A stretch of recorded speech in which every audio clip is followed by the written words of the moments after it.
अस्सलाम वालेकुम दोस्तों, आपका एक बार फिर खैर मकदम है। स्वागत है आपके अपने ही चैनल वसीम राजा जयपुर में। दोस्तों, आज मैं आपको 4 ऐसी कमाल की चीज़ें बताऊंगा जिनको अस्थमा है, खांसी है, जुकाम है, या फिर जिनके छाती में बलगम जम जाता है या सांस लेने में दिक्कत होती है, जरा सा भी चलते हैं तो सांस फूल जाता है। तो इन सब चीज़ों के लिए मैं आपको आज ऐसे 4 घरेलू नुस्खे बताऊंगा जो कि बहुत ही आजमाए हुए हैं।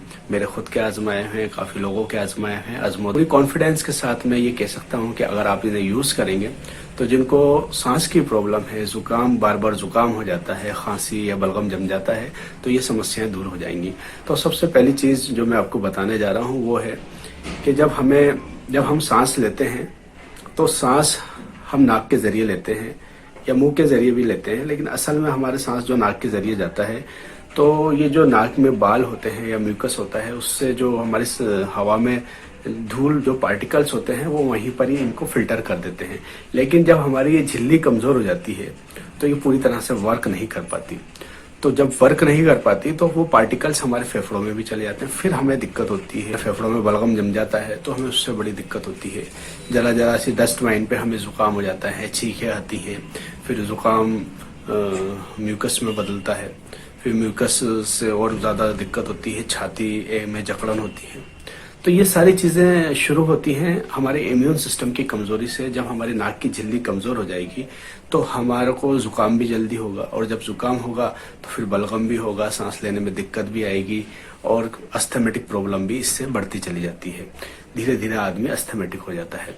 तो सबसे पहली चीज़ है, अगर आपको ज़ुकाम होता है, बार बार ज़ुकाम होता है, तो ये मानिए कि आपकी नाक की झिल्ली बहुत कमज़ोर हो गई है। इसको मजबूत करने के लिए, इसको ताकतवर करने के लिए मैं आपको एक ऐसा घरेलू और सरल सा नुस्खा बताने जा रहा हूँ कि जिन लोगों को बरसों पुराना जुकाम भी रहता है वो इस नुस्खे से बिल्कुल ख़त्म हो जाएगा।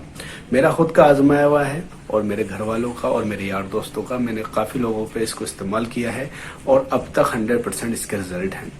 तो घर में सौंठ होती है, अदरक का जो सूखा हुआ टुकड़ा होता है उसे हम सौंठ बोलते हैं। सौंठ को आप दूध में घिसिए, घर में थोड़ा बहुत दूध होगा, उसको आप पत्थर पे घिसिए, बिल्कुल आप पत्थर पे घिसेंगे, वो पेस्ट बन जाएगा। उस पेस्ट को आप उंगली के जरिए अपने नाक में लगाएं, दोनों नाकों में उसको अच्छी तरह ऊपर तक ले जाएं और खूब इस तरह से खूब ऊपर तक चढ़ाएं, जितना आप कर सकते हैं। जलन जरूर मचेगी, लेकिन आपको बर्दाश्त करना पड़ेगा।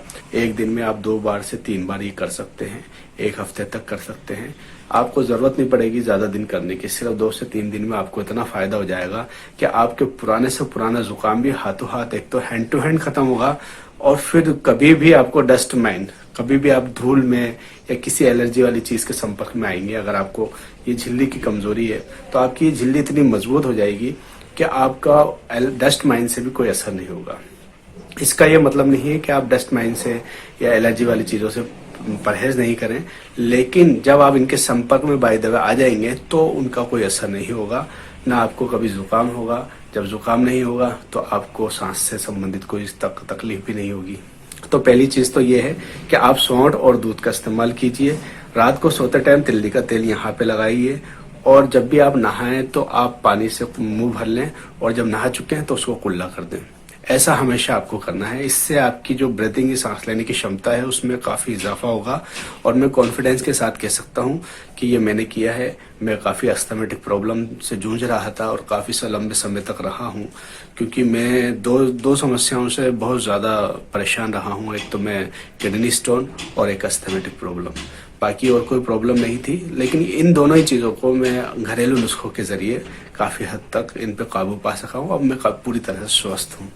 तो एक तो ये था, एक नुस्खा ये कि आप सौंठ और दूध का इस्तेमाल कीजिए। दूसरा नुस्खा है कबाब चीनी और फिटकरी। हकीम तारिक महमूद साहब की एक किताब है, उसमें से ये नुस्खा पढ़ा था, जो कि काफ़ी अच्छी और बहुत मुहतबर किताब है। उसका उर्दू में है, वो उर्दू में एक किताब है। मैं सोच रहा हूँ कि इस किताब को मैं हिंदी में ट्रांसलेट कर दूं, ताकि आप लोगों के लिए भी पब्लिश कर दूं, ताकि आप लोग आसानी के साथ पढ़ सकें। तो उसमें एक नुस्खा था, कबाब चीनी 100 ग्राम और 10 ग्राम फिटकरी। इसको आप पीस के पाउडर बना लीजिए, और एक एक चुटकी आप दिन में 4 से 5 बार लीजिए, एक चुटकी पानी के साथ। ये इतनी अच्छी है, जिनका सांस फूलता हो या सीढ़ी चढ़ी नहीं जाती, या जरा सा भी पैदल चलते हैं तो उसमें भी सांस फूल जाता है।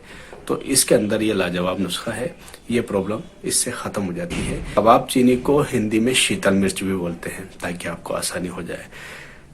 ये कबाब चीनी और फिटकरी वाला नुस्खा जो प्रोस्टेट के मरीज़ हैं, जिनको प्रोस्टेट की प्रॉब्लम है, उनके लिए भी बहुत कारगर है। गुर्दे में इन्फेक्शन है, उनके लिए भी बहुत कारगर है। और जिनके दिल के वॉल में गड़बड़ है या दिल में कोई प्रॉब्लम है, उनके लिए भी बहुत इस्तेमाल है।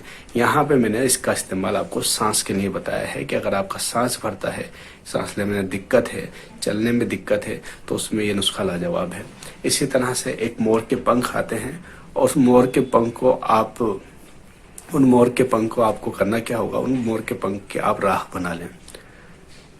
मोर के पंख मेरे हिसाब से शहरों में तो दुकानों पे मिल जाते हैं या कई लोग इनको बेचते हैं। तो आप 100 ग्राम 150 ग्राम अपनी ज़रूरत के हिसाब से ले आएँ और उनकी राख बना लें। उनको राख बना के उसको किसी शीशी में महफूज रख लें और उसका भी 1-1 ग्राम आप शहद के साथ इस्तेमाल कीजिए।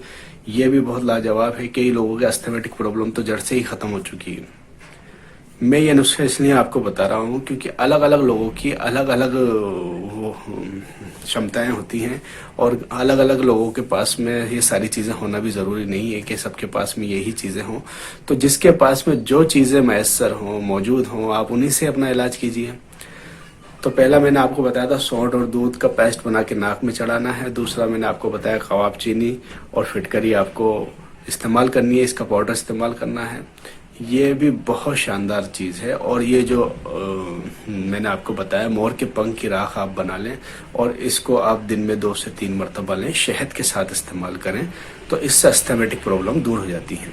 दोस्तों, ये जो नुस्खे मैं बता रहा हूँ ये काफ़ी आजमाए हुए हैं लोगों के और काफ़ी लोगों को इससे फ़ायदा हुआ है और बेशुमार लोगों की जड़ से अस्थमेटिक प्रॉब्लम ख़त्म हो चुकी है।